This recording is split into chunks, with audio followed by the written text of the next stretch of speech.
ce message de ce soir, l'apostasie d'aujourd'hui. Alors, si vous voulez bien, on va se lever devant le Seigneur et on va lire dans 2 Timothée chapitre 4. 2 Timothée chapitre 4 et particulièrement donc l'exhortation de Paul à Timothée au verset 1er. 2 Timothée chapitre 4 verset 1er avec le message l'apostasie d'aujourd'hui. 2 Timothée 4. Je t'en conjure devant Dieu et devant Jésus-Christ qui doit juger les vivants et les morts. Et au nom de son apparition et de son royaume, prêche la parole. Insiste en toute occasion, favorable ou non, reprend, censure, exhorte avec toute douceur et en instruisant.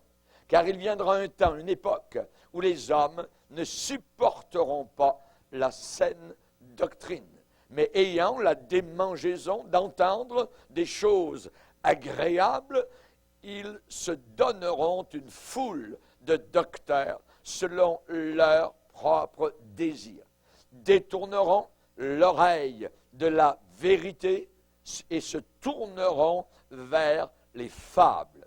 Mais toi, sois sobre en toutes choses, supporte les souffrances, fais l'œuvre d'un évangéliste, remplis bien ton ministère. Amen. Seigneur, nous voulons te bénir et te remercier, car ta présence est évidente parmi nous, Seigneur. Tu es celui qui répond véritablement à la prière fervente, à la prière sincère d'un cœur qui se tourne vers toi. Tu es celui qui est notre soleil. Et nous voulons, comme la fleur tournesol, nous tourner vers toi pour avoir la vie, pour avoir le conseil, pour avoir la chaleur dans un monde gelé, un monde congelé, surgelé. Tu as dit que l'amour du plus grand nombre se refroidirait. Nous te prions que notre amour envers toi, ta parole, continue à demeurer bouillant. Nous te le demandons, Seigneur, car nous vivons une époque d'apostasie. Aide-nous à comprendre, à recevoir cette parole, non pas comme étant la parole d'un homme, mais comme étant ce qu'elle est véritablement, la parole du Dieu éternel, à qui nous devrons un jour rendre compte. Au nom de Jésus, le Fils bien-aimé, qui a été cloué, qui a été saigné sur la croix du Calvaire pour le salut de nos âmes, nous te bénissons, Père. Amen. Et tout le peuple dit Amen. Amen. Gloire à Dieu. On peut s'asseoir, frères et sœurs. Alléluia. Gloire à Dieu. J'ai étudié récemment un mot utilisé. Ce mot est souvent utilisé de façon négligente par beaucoup de chrétiens aujourd'hui. Ce mot, c'est apostasie. Apostasie. Apostasie vient du grec apostasia. Apostasia, donc le préfixe apo et stasis.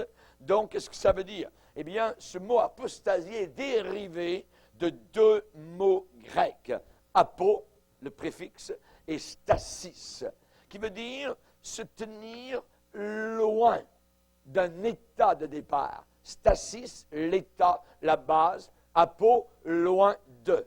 L'apostasie, c'est s'éloigner de ce qui était à la base, ce qui était connu, ce qui était reconnu comme étant fondement, socle de la foi chrétienne. Eh bien, la parole de Dieu dit qu'il viendra un temps où il y aura une apostasie, où les hommes ne supporteront plus la saine doctrine, l'enseignement de santé pour notre âme. Alors, si on s'éloigne de cela, on va se tourner vers autre chose et les gens vont se tourner vers des fables, vers des fables. Ce soir, d'une certaine manière, c'est le début, je dirais, de la conférence de vendredi. Parce que nous allons, on dirait qu'on est comme dirigé, porté par le Saint-Esprit dans cette direction, dans cette chose-là appelée donc apostasie. L'apostasie, c'est se tenir loin d'une certaine foi, d'une foi qui était auparavant certaine. On parle là d'abandon. On parle d'abandonner une foi connue, une foi reconnue, une foi établie pendant des siècles, mais à la fin, l'apôtre nous dit, inspiré par le Saint-Esprit, qu'il y aura abandon, que les hommes ne supporteront plus la saine doctrine. Et pas uniquement les païens à l'extérieur, mais à l'intérieur, les chrétiens. Un païen ne peut pas apostasier, puisqu'il n'a jamais été dans la foi. ce sont uniquement des gens qui se sont dits chrétiens ou qui ont été auparavant dans la foi véritable et qui tout d'un coup désirent que non, ce n'est plus comme cela, maintenant c'est autre chose, et il faut vivre avec notre siècle, nous sommes rendus au 21e siècle, blablabla, et ainsi de suite. Voyez? Donc un abandon. L'apostasie, c'est un abandon volontaire de quelque chose qui était reconnu, qui était établi donc depuis longtemps. Et ce mot, parfois, est lancé avec violence entre chrétiens dans beaucoup de parties du monde. La plupart pensent qu'un apostat, c'est une personne qui a renié la théologie de sa foi. Mais j'ajouterai que l'enseignement de la Bible, eh bien, va plus profondément que cela. Et nous allons le voir ce soir. L'apôtre Paul a mentionné ce qu'on appelle en anglais « falling away », c'est-à-dire un départ, une tombée, donc une chute de quelque chose. Donc c'est quelque chose qui se passe actuellement. Et Paul a mentionné cela particulièrement à l'église de Thessalonique. Il a dit « Le jour du Seigneur ne viendra pas avant que l'apostasie ne soit arrivée auparavant. » Ce qui veut dire qu'avant que Jésus revienne en gloire avec nous, à la fin, à toute fin, eh bien, il y aura eu sur la terre une apostasie totale. C'est la raison pour laquelle Jésus a dit, quand je reviendrai, trouverai-je la foi sur la terre. Elle est en train de s'en aller. C'est en train, sous nos yeux, dans notre propre époque, c'est en train de disparaître. Je parle de la vraie foi authentique en Jésus-Christ. La foi évangélique, la foi solide qui a permis le salut de millions de personnes au travers de la terre. La foi de Luther, la foi de Zwingli, la foi de ces réformateurs qui ont découvert évidemment le salut en Jésus-Christ par le sang de Jésus-Christ et non pas par les œuvres telles que les religions officielles l'enseignaient. Le jour du Seigneur ne viendra pas avant que l'apostasie ne soit arrivée auparavant. Donc l'apostasie affecte et va affecter chaque domaine de la vie de ceux qui vont devenir apostats. Tous les domaines de leur propre vie en seront affectés. Le mot apostasie est tellement fort, est tellement vigoureux, ce mot apostasie est tellement énergique et catégorique qu'il suggère une cassure totale, une brisure complète de la moralité, des éthiques morales et de la spiritualité authentique avec le Seigneur, appuyé par la parole de Dieu. Le contexte, ce n'est pas seulement un abandon de foi intellectuelle, mais en plus, c'est un abandon de la moralité et un abandon de l'amour qui doivent caractériser les chrétiens de tous les temps. À ceci, les païens reconnaîtront que vous êtes vraiment mes disciples à votre carte d'identité si vous avez de l'amour les uns envers les autres. C'est la carte d'identité. Voyez? Donc, on voit qu'il va y avoir un abandon de quoi? Un abandon de la vérité. Imaginez, c'est pas peu dire.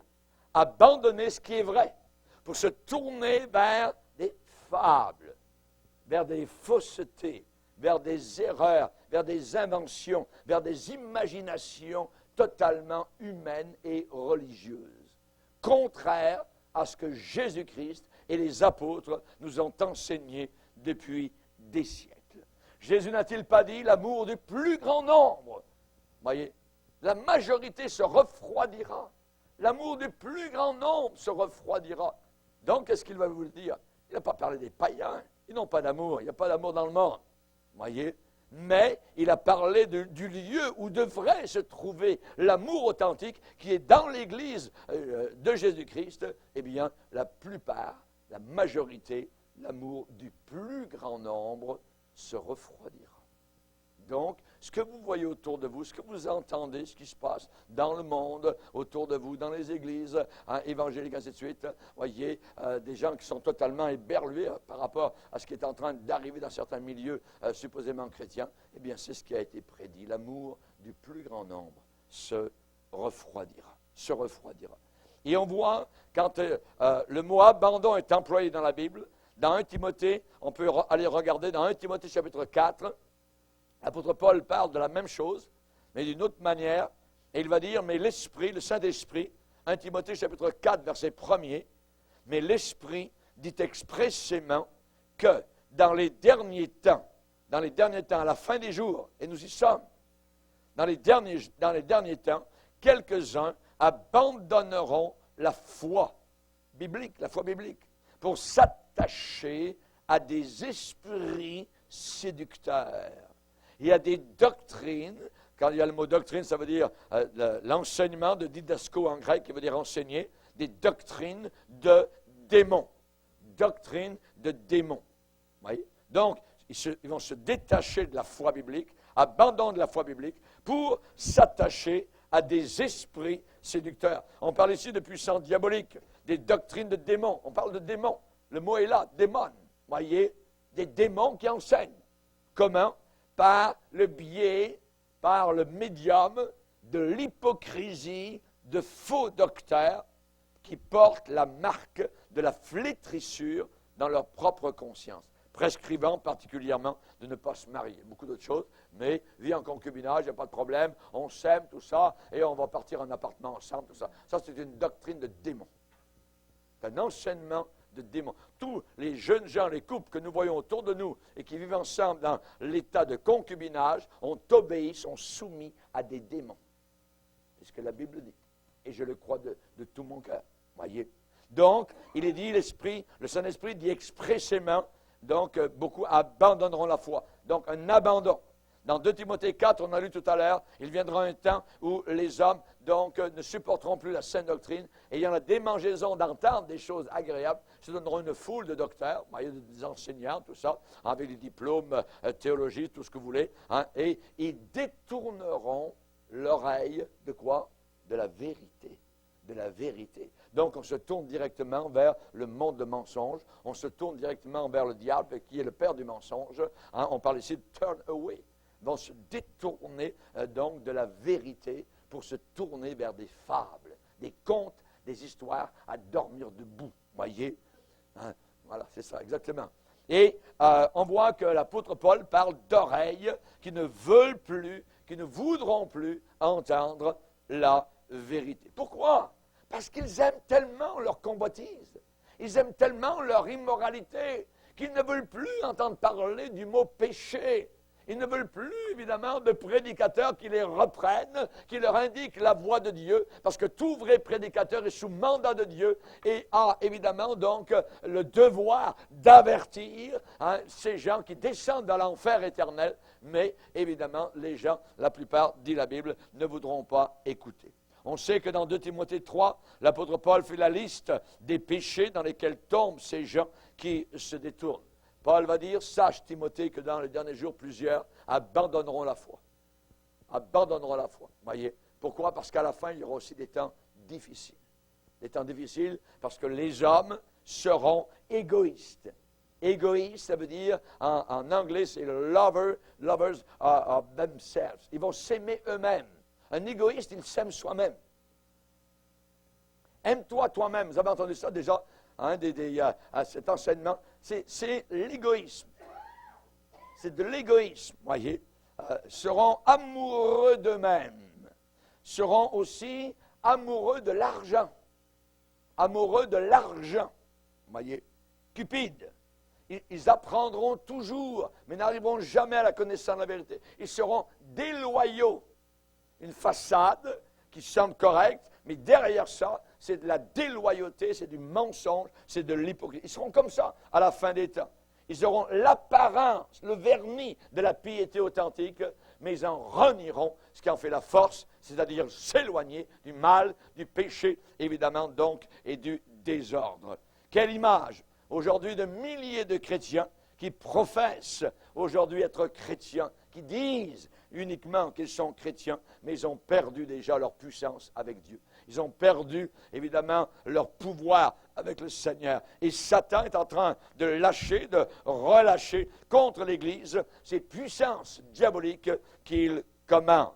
Vous savez, l'objectif principal, le but principal de Satan contre l'Église dans cette ère, c'est de créer une tombée, de créer une chute, de créer un abandon, de créer une apostasie, un déclin de la puissance morale et spirituelle. C'est ce qu'il désire.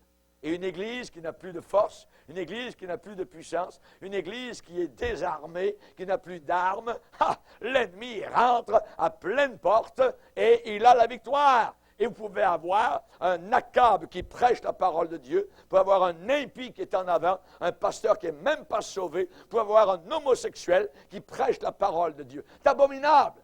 Et Daniel a dit, quand vous verrez l'abomination établie en lieu saint, que celui qui lit, pas le journal de Montréal, qui lit la Bible, amen, que celui qui lit fasse attention.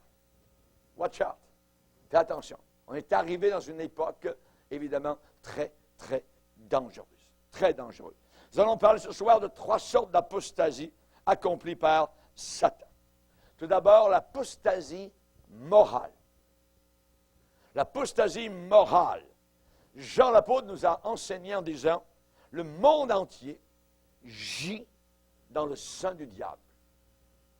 Le monde entier est sous la puissance de Satan. Le monde entier gît dans la méchanceté du diable. Le monde entier est sous la puissance du diable. Et comme chrétiens, nous vivons actuellement, nous, en terrain ennemi. Nous sommes en terrain ennemi. Pierre va dire, vous êtes des étrangers et des voyageurs sur la terre. Abstenez-vous des convoitises charnelles qui font la guerre contre votre âme. Abstention. Voyez. Soyez vigilants. Levez le bouclier de la foi. Gardez votre casque du salut sur vos pensées. Le but de Satan est de créer une atmosphère autour de nous d'immoralité telle que même des chrétiens vont tomber dans l'immoralité, dans le péché. Je suis convaincu, comme homme de Dieu, qu'actuellement, une bataille terrible est en train de faire rage dans le domaine moral. Satan travaille dans la société par l'obsession sexuelle. Par l'obsession sexuelle que même certains hommes de Dieu trébuchent, chutent, tombent et créent des scandales. À cause de cela, des églises sont éparpillées, divisées, la confiance disparaît et Satan rit à plein poumon à partir de l'enfer. Des tragédies. Des hommes qui ont déjà marché proche de Jésus-Christ dans le passé. Des hommes qui connaissaient la joie de leurs péchés pardonnés. Des hommes qui avaient une influence sur des milliers de personnes ont succombé un jour, sont tombés devant l'ancienne tentation de Satan subtile et méchante. La Bible dit en effet, si après avoir connu la vérité, voyez, eh bien, elles s'y engagent de nouveau et sont vaincus. Leur dernière condition est pire que la première. Mieux valait pour eux n'avoir jamais connu la voie de la vérité et de la justice que de se détourner. Notez le verbe. C'est ça l'apostasie. C'est un détournement, se détourner, abandonner. Se détourner après l'avoir connu du saint commandement qu'il leur avait été donné. Il leur est arrivé quoi? Eh bien, il leur est arrivé ce que la Bible dit, le chien est retourné à ce qu'il avait vomi. Il a aimé la vomissure. Il a mangé de nouveau sa vomissure. Vous imaginez? C'est terrible. Et la truie qui avait été lavée par le sang de Jésus, s'est vautrée de nouveau dans le bourbier. C'est terrible, voyez. On sait que David lui-même, lorsque le roi Saül, qui avait été le premier roi d'Israël, choisi par Dieu, oint du Saint-Esprit, conduit au départ, au début, il était conduit par le Saint-Esprit, jusqu'au jour où un jour, son bouclier a roulé sur les pentes de Gilboa. Les ennemis sont venus, ont pris sa carcasse, ont pris son corps, ont coupé sa tête et ont accroché son corps aux murailles de leur ville païenne. Et là, ils ont dansé toute la nuit en bénissant le diable. David, quand il a appris cela, imaginez, Saül a été l'ennemi juré. de David quasiment toute sa vie. Et quand David, qui avait l'Esprit de Dieu, a appris la mort de son ennemi, quand il a appris que son bouclier, sa lance, s'était terminé, que cet homme, Saül, s'était suicidé sur le champ de Gilboa, il a écrit, David, avec son crayon, un cantique funèbre. Et il a dit, l'élite d'Israël a succombé sur les montagnes. L'élite. Comment des héros sont-ils tombés? Ne l'annoncez pas dans Gath, ville païenne. Gardez-vous. N'en publiez pas la nouvelle dans les rues d'Ascalon, parmi les païens. De peur que les filles des Philistins ne se réjouissent, de peur que les filles des incirconcis ne triomphent. Et là, poétiquement, David se tourne vers les montagnes où le corps, où le sang du roi Saül a coulé. Il va dire, montagne de Gilboa, qu'il n'y ait sur vous ni rosée ni pluie, ni champ qui donne des prémices pour les offrandes, car c'est là qu'ont été jetés les boucliers des héros. Le bouclier de Saül, l'huile a cessé de les loindre. L'huile s'est arrêtée. L'huile représentant l'Esprit de Dieu, l'Esprit qui donne la force, l'Esprit qui donne le discernement, qui donne la victoire, qui donne l'audace pour attaquer l'ennemi. Maintenant, tout cela est terminé. L'huile a cessé. L'huile peut cesser. L'Esprit de Dieu peut se retirer de toi. L'Esprit de Dieu peut s'en aller de toi. Comment cela? À cause du péché, à cause de la désobéissance, à cause de l'apostasie. Se détourner de Dieu, abandonner la parole de Dieu, abandonner les principes de Dieu, abandonner la pureté de Dieu. Ça peut être très dangereux. Paul un jour a dit, Timothée, Démas m'a abandonné. Il a apostasié. Par amour pour le siècle présent, pour la pourriture de ce monde, pour la saleté, pour la boue de ce monde. Il a quitté l'Évangile. Il a quitté le ministère. C'est terrible. Il y a des tragédies, des hommes qui auparavant ont marché avec Dieu, des hommes qui dans le passé connaissaient vraiment la joie de leur péché pardonné, ont loué le Seigneur avec nous, ont adoré Dieu, et ne se retrouveront jamais avec nous dans le ciel. L'apostasie. L'apostasie.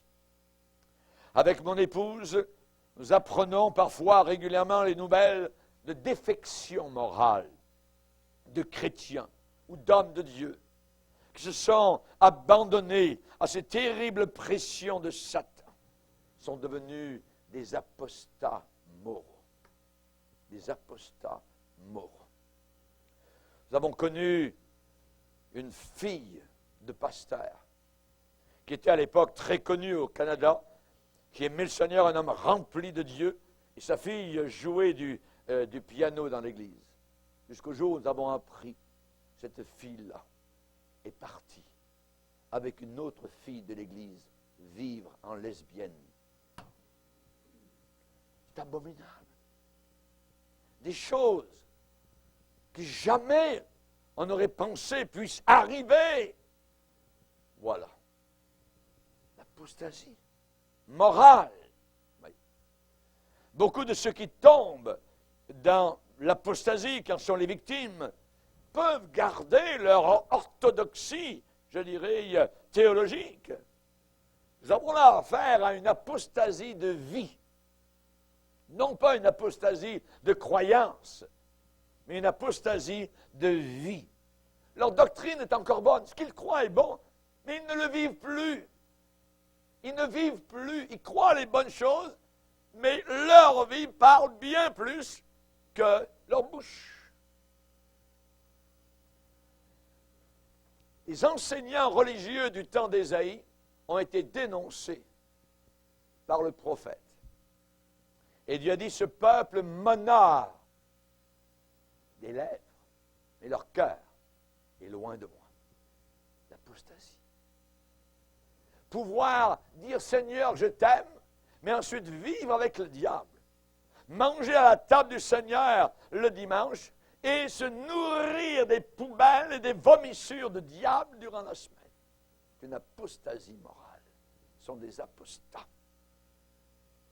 Leurs paroles, leurs enseignements, leur doctrine, leur théologie est correcte. Mais dans leur cœur, ils sont loin de Jésus. Ils sont très loin du Seigneur. Il n'y a pas de plus grande inconsistance, il n'y a pas de plus grande incohérence, illogisme, contradiction que d'être vrai en parole, être orthodoxe en doctrine et faux dans sa façon de vivre. On appelle ça, en langage courant, des faux jetons. Je vais vous montrer ce que David déclare dans le psaume 17. Dans le psaume 17, au sujet de l'intégrité, il va dire au verset 3, psaume 17, verset 3, il parle à Dieu en disant, « Seigneur, si tu sondes mon cœur, si tu le visites la nuit, si tu m'éprouves, tu ne trouveras rien. Ma pensée n'est pas autre, n'est pas différente que ce qui sort de ma bouche. » On appelle cela de l'intégrité. La personne est la même chose à l'extérieur qu'elle est à l'intérieur. Seigneur, si tu sondes mon cœur, si tu le visites la nuit, tu m'éprouves, tu ne trouveras rien. Ma pensée n'est pas différente, pas autre que ce qui sort de ma bouche. Un apostat, c'est le contraire de cela. Il dit une chose et il fait autre chose. C'est un apostat. Un apostat.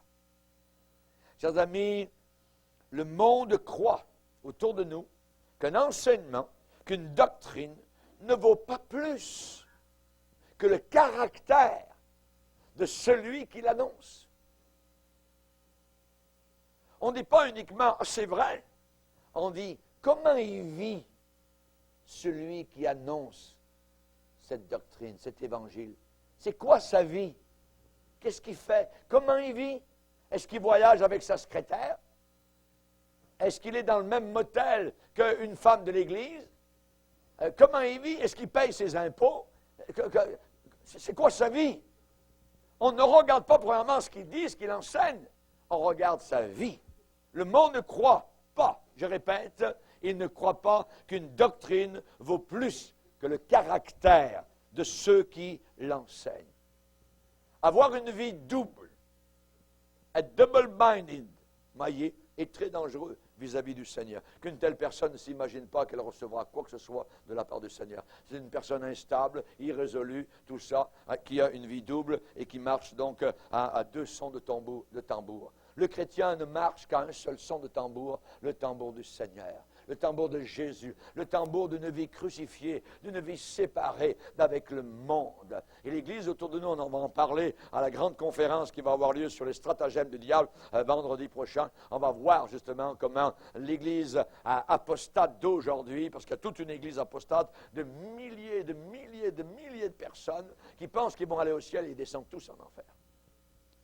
Mais Seigneur, on a fait ceci, on a fait cela, on a donné de la nourriture, on en a donné pour des centaines de milliers de dollars aux pauvres. Tu veux nous accepter, Seigneur? Je ne vous ai jamais connu, ouvriers d'iniquité, vous qui commettez le péché. Ce sont des gens qui se couvrent, voyez, avec des bonnes œuvres, mais leur vie est un paquet de poubelles derrière. Je crois à la Bible, certains vont dire, du début à la fin. La Bible, j'y crois, pasteur. Oui, mais il ne suffit pas d'être un bon enseignant. Il ne suffit pas de croire à la Bible. Voyez, il faut la vivre. La vivre. Quand je reviendrai, a dit le Seigneur, trouverai-je la foi sur la terre? Il a mis cela en forme, je dirais, de question. Point d'interrogation. Trouverai-je? Oui. Et on peut évidemment dire la réponse, c'est qu'il ne la trouvera pas. c'est qu'il ne la trouvera pas. Pourquoi? Parce qu'on a été prédit qu'il y aurait une apostasie qui viendrait, qui balayerait comme un raz-de-marée toutes les églises évangéliques du monde entier. Et il faut se tenir. Les gens viennent me voir parfois en disant, pasteur, regardez, avec votre petit nombre de brebis, vous ne valez rien, vous ne l'avez pas à l'affaire. Je m'en fous complètement. c'est pas ça. Je ne peux pas être pasteur d'une affaire comme ça et 99% de ces personnes qui descendent dans l'enfer éternel ne veulent pas obéir à la parole, ils s'en foutent complètement. Certains vont dire, mais je crois au Seigneur, je crois à la Bible. Très bien, continue à croire. Le diable croit aussi et il tremble. Ça ne veut pas dire que le diable un jour sera sauvé. Ça ne veut pas dire qu'un jour il va aller au ciel. Jamais de la vie. Il va descendre en enfer. De croire, voyez, qu'est-ce que ça veut dire? Croire, ça veut dire je me soumets à Jésus-Christ. J'obéis. J'obéis. C'est là où le pneu touche l'asphalte. C'est là où on voit si le chrétien est, je dirais, juste en train de jouer ou bien s'il est réel. Est-ce qu'il fake? Est-ce qu'il est réel? Oui. Même le diable croit, et il tremble. Tous les démons de l'enfer croient. Les démons sont bien mieux que les témoins de Jéhovah, ils savent que Jésus est Dieu. Tous les démons de l'enfer sont bien mieux que les islamistes. Tous les démons, ils ont dit à Jésus, nous savons qui tu es. Tu es le Fils de Dieu. Jésus leur dit, taisez-vous. Il les a chassés. Notre compréhension intellectuelle du credo de la foi apostolique n'est pas suffisant. Ce n'est pas suffisant. Oui. Il faut que ça soit appuyé sur une vie.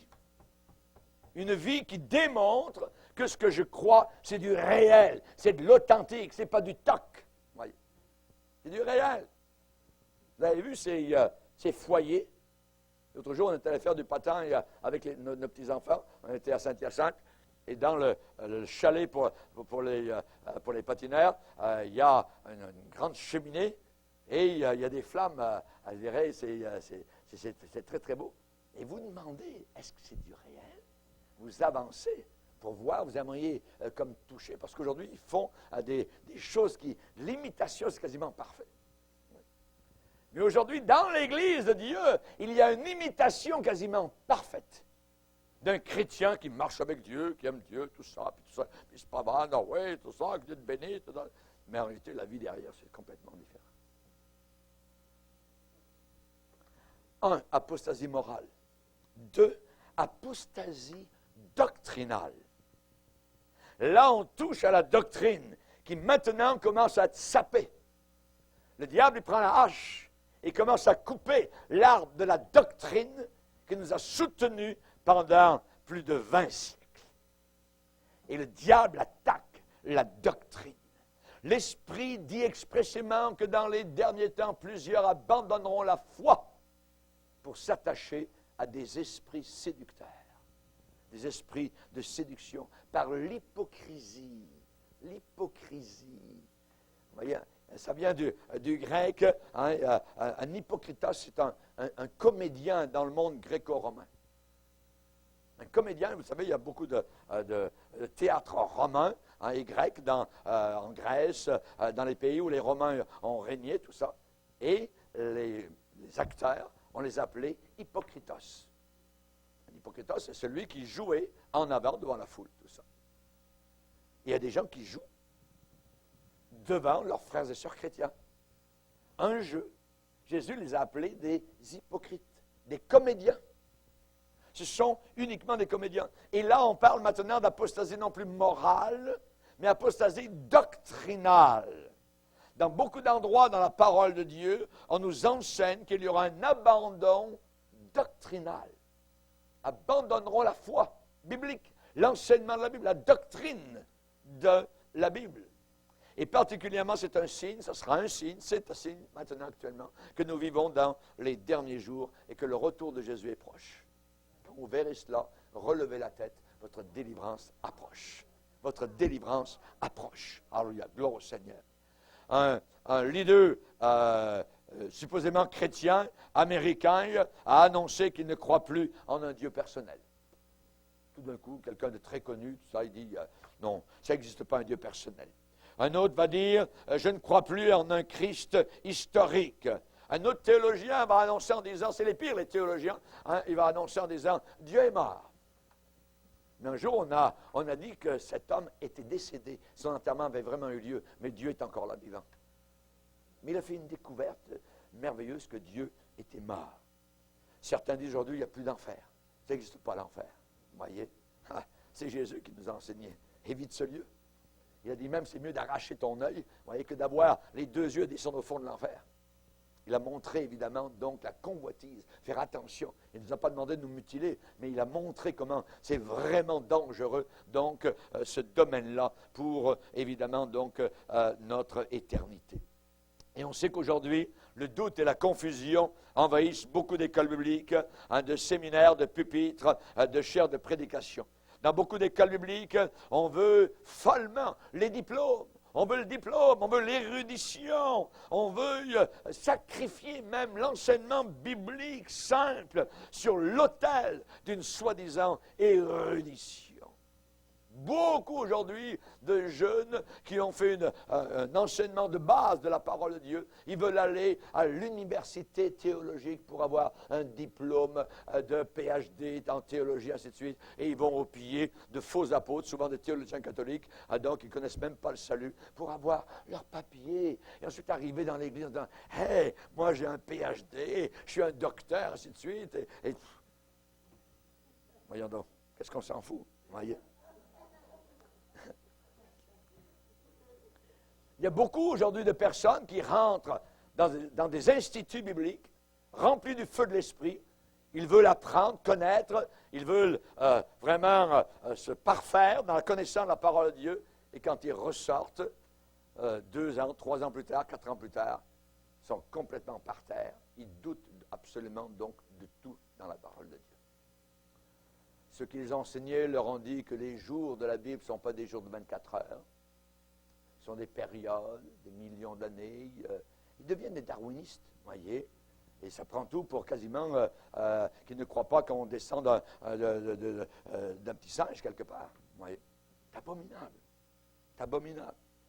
L'Église est tiède aujourd'hui.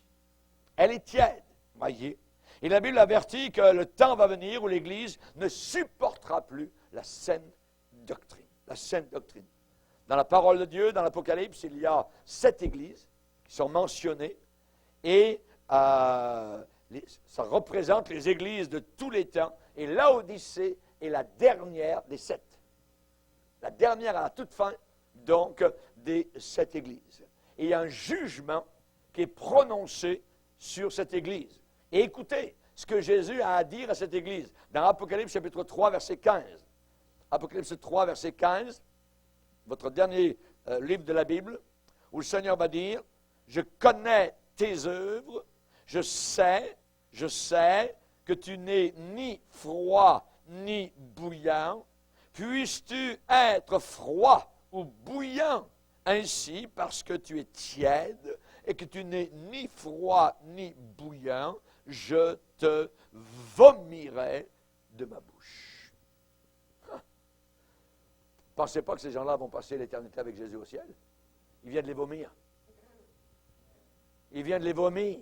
Voyez, ce n'est pas une église qui est sauvée. C'est une église apostate. C'est une église qui descend littéralement vers le fond de l'enfer. Tout Apocalypse 2 et 3 devrait être médité par chaque étudiant de la parole de Dieu. N'oublions pas, se détourneront. Et c'était déjà un souci pour l'apôtre Paul lorsqu'il avait prêché l'évangile à Corinthe et il leur a écrit un jour une lettre, et on va la lire, une partie, dans 2 Corinthiens chapitre 11. 2 Corinthiens chapitre 11, verset 3.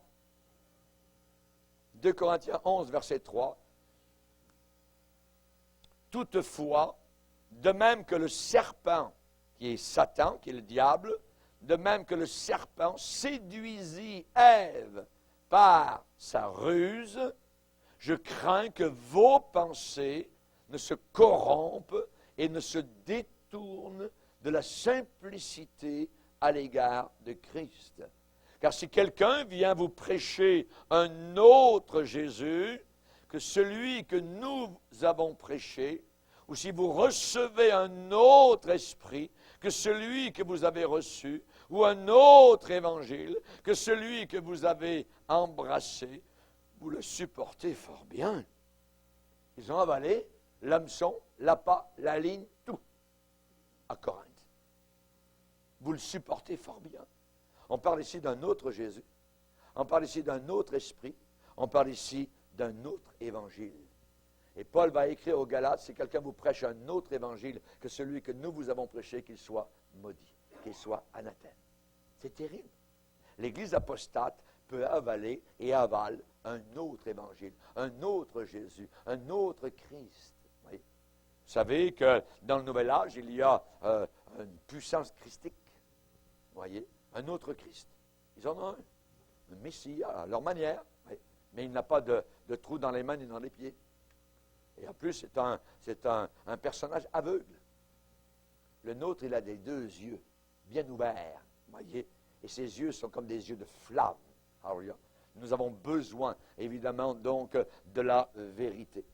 Et je dirais, évidemment, donc, que cette Église de la fin des temps, l'Église de Laodicée, avec sa richesse, avec sa vision très large, aux yeux de Dieu, elle est comment? Elle est nue. Elle est toute nue. Elle n'est même pas revêtue de la justice de Christ. C'est la raison pour laquelle le conseil, c'est, je te conseille d'acheter des vêtements blancs. C'est quoi ces vêtements blancs? C'est la justice de Christ. De payer le prix, de venir au pied de la croix, de marcher avec le Seigneur, d'être revêtu, alors il y a de l'évangile authentique, l'évangile éternel, et non pas un nouvel évangile. Non, voyez, Dieu a toujours ces 7000, rappelez-vous, qui ne fléchissent pas devant Baal. Du temps de Élie, le prophète, Dieu a dit, Élie se passait tout seul, et juste moi. Non. Dieu a dit, il y en a 7000 dans tout le pays. De Dan au nord à Beersheba au sud, il y en a 7000 qui n'ont pas fléchi le genou devant Baal. Ils sont comme toi. C'est tes frères, c'est tes collègues. 7000 personnes qui n'ont pas baisé Baal. Amen. Et nous ne voulons pas, évidemment, être en communion avec l'ennemi et avoir une connexion avec l'Église apostate. Alléluia. Et en terminant, je vous parlerai de la dernière apostasie. C'est l'apostasie de pharisianisme. L'apostasie, la première, c'est une apostasie morale. La deuxième est doctrinale. Et la troisième, apostasie de pharisianisme. Et elle est évidente dans la vie religieuse de notre pays. Elle est très, très évidente. Ce sont les pharisiens qui ont été dénoncés, je dirais, avec tellement de façon acerbe, de façon verte par notre Seigneur Jésus-Christ, de façon tellement cinglante. Lisez avec moi dans Matthieu 23. Matthieu 23, verset 15, où le Seigneur va dire, « Malheur à vous, scribes et pharisiens hypocrites, parce que vous courez la mer et la terre pour faire un prosélyte, et quand il l'est devenu, vous en faites un fils de l'enfer, un fils de la géhenne, 2 fois plus que vous. » Vous vous rendez compte? Vous courez la mer et la terre pour en faire un prosélyte, et quand il est devenu, vous en faites un fils de la géhenne. Vous en faites, c'est-à-dire vous l'amenez en enfer. Vous l'avez converti à votre religion, mais vous-même, vous n'entrez pas dans le ciel, et vous allez amener avec vous en enfer ceux que vous pensez convertir. Vous voyez comment c'est terrible? Regardez le verset 27 et 28. « Malheur à vous, scribes et pharisiens hypocrites, parce que vous ressemblez à des sépulcres blanchis qui paraissent beaux au dehors et qui, au dedans, sont pleins d'ossements de mort et de toute espèce d'impureté. Vous de même, au dehors, à l'extérieur, vous paraissez, ça semble, vous paraissez juste aux hommes, mais au dedans, vous êtes remplis, pleins d'hypocrisie et d'iniquité. Jésus a dénoncé les pharisiens orthodoxes. Ces gens-là avaient une théologie pure, mais c'était juste une coquille. C'était juste une moquerie.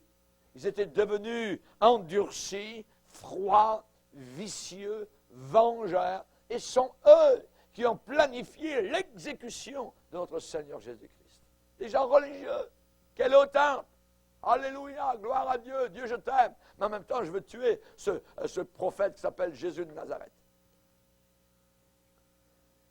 Chers amis, il y a une petite minorité de personnes qui sont aujourd'hui extrêmes. Ils sont victimes d'un esprit critique pour trouver des fautes. Pour trouver des fautes. Des gens qui cherchent toujours à blâmer les uns ou les autres. Ils ne prêchent plus l'Évangile dans sa simplicité, dans la puissance du Saint-Esprit, mais ils passent leur temps à chercher, à creuser toutes les choses affreuses qu'ils peuvent trouver sur d'autres chrétiens. Nous connaissons l'histoire de la poutre et de la paille. Nettoie d'abord devant toi, puis ensuite tu iras regarder chez le voisin. Ils ont oublié qu'une des marques distinctives du chrétien, c'est l'amour. N'oublions jamais. L'amour couvre une multitude de péchés. Une multitude de péchés. Ces gens-là, généralement, produisent très, très peu de fruits. Ils ont perdu le vrai sens de 1 Corinthiens chapitre 13, qui donne la définition véritable de l'amour. Le Seigneur a dit, vous pouvez parler les langues des anges, ainsi de suite, mais si vous n'avez pas l'amour, ça ne sert à rien. Vous n'êtes rien, vous ne servez à rien. L'amour de la parole de Dieu, l'amour de la vérité, l'amour des frères et sœurs, nous marchons ensemble, nous cheminons ensemble. Amen. Nous ne voulons pas avoir cette hypocrisie, cette apostasie comme les pharisiens. Les pharisiens, c'est la race la pire. Le pécheur en tant que tel, là, Marie-Madeleine, Zachée, le voleur, Jésus ne les a pas repoussés. Le voleur, toi, non. Jésus les a acceptés. Il a été appelé l'ami des pécheurs. N'oublions pas que le fils prodigue est revenu à la maison du Père, mais il avait un frère. Et le frère, c'était Mr. Joy Killer. Tueur de joie. Légaliste. Quand il a appris que le père avait pardonné à son frère, il n'a même pas voulu entrer dans la maison. Chers amis, nous avons besoin de ne jamais perdre de vue, ne jamais devenir des pharisiens. Toujours garder l'évangile authentique que Jésus-Christ est venu pour sauver des pécheurs. Et nous étions dans la même barque il n'y a pas très longtemps de ça. Amen. Alléluia. Que Dieu soit glorifié.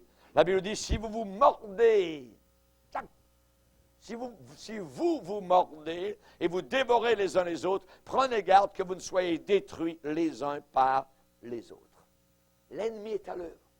L'ennemi est à l'œuvre pour essayer de diviser, détruire des hommes de Dieu, des églises, et il veut faire en sorte qu'ils se détournent loin de l'Évangile.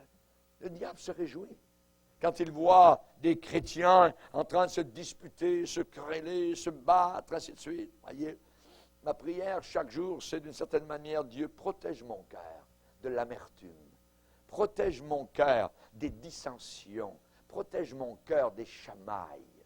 Voyez. Les hommes pieux qui sont dans le pays sont l'objet de toute mon affection. Des hommes pieux, des hommes qui aiment la parole de Dieu, des hommes et des femmes qui s'éloignent du péché, sont des hommes pieux. Ils sont l'objet de toute mon affection. Alléluia. Amen. Gloire au Seigneur. Chers amis, certains de mes amis ont parfois, au travers de mon ministère, été étonnés parce que j'en ai fait une pratique depuis des années de ne pas répondre à ceux qui me critiquent. Ça, c'est une politique qui fonctionne. Vous ne répondez pas.